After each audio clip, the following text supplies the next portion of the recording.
Okay, so taken my starter out ready to use.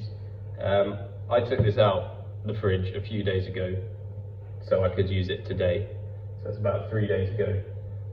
But pretend that I've taken it out the fridge just now and want to start feeding it again.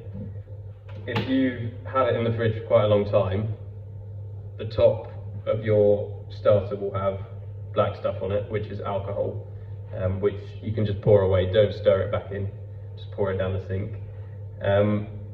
Basically, when it's been in the fridge, it has slowed down the reaction between the flour and the water, and basically the stuff that's alive inside it.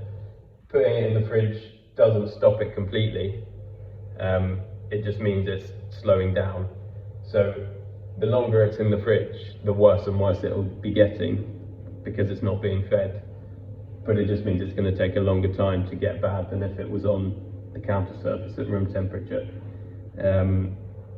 You can see there's bubbles on the top of mine, which is a good sign. If it's been in the fridge for a while, it won't have bubbles. It'll just look like this colour, but it'll just look like a runny liquid. And you basically want to feed it up to a level where once you've fed it, within about 6 to 9 hours, it should double in size. So that's why I have a rubber band on the bottom. So when I feed it, I put the rubber band to the level that I fed it at.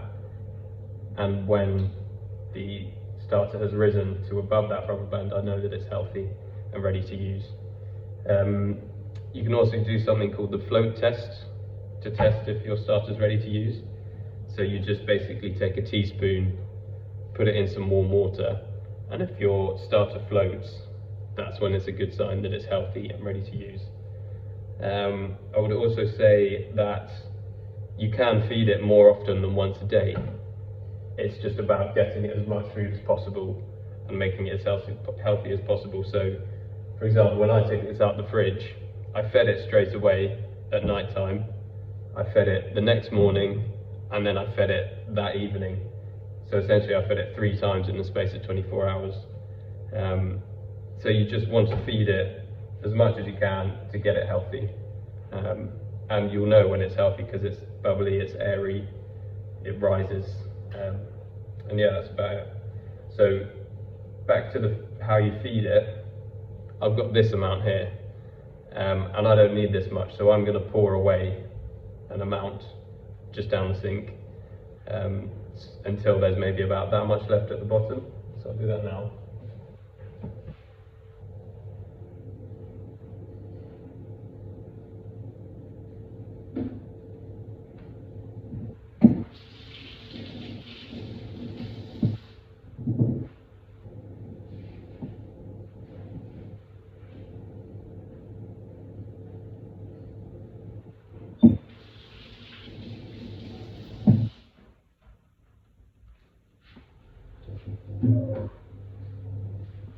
Like that.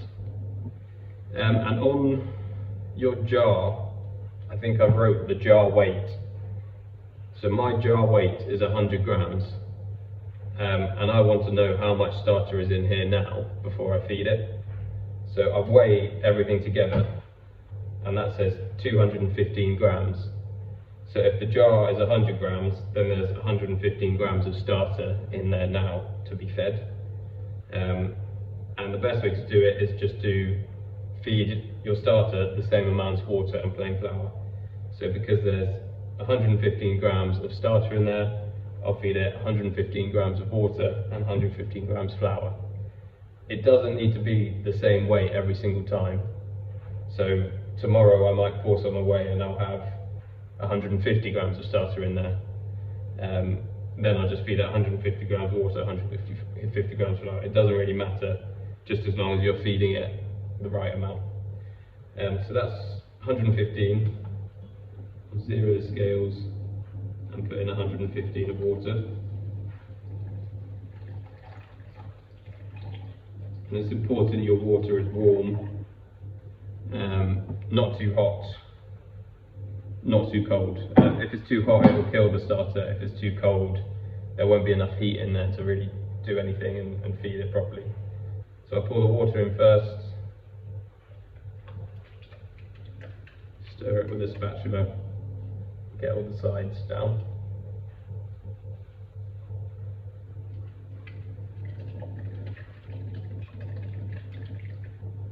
Like that. Then I'll put it back on the scales and do 115.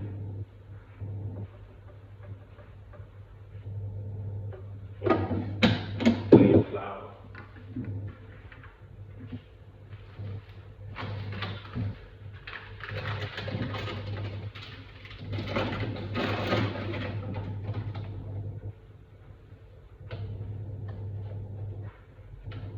And again, that's like 117. It doesn't really matter, just as long as it's kind of roughly the same amount. As long as you're feeding it, you're going to be fine. And then that just gets stirred in like that.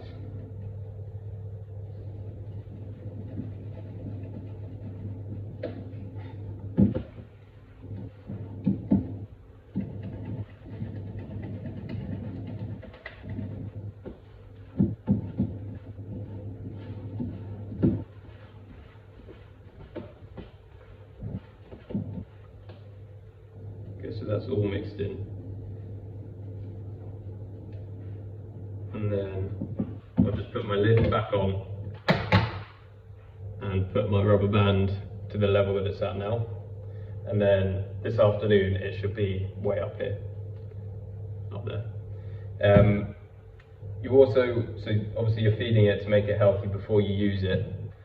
You also, every time you use it, so later on when you use it in the pizza, you want to feed it after you've used it. So then it will replenish what you've taken out. And then once you've fed it, you can either put it in the fridge until the next time you take it out, or you can just put it on the counter and keep on feeding it as usual if you're using it a bit more often than like once a week or something. So yeah, that's about it with the starter.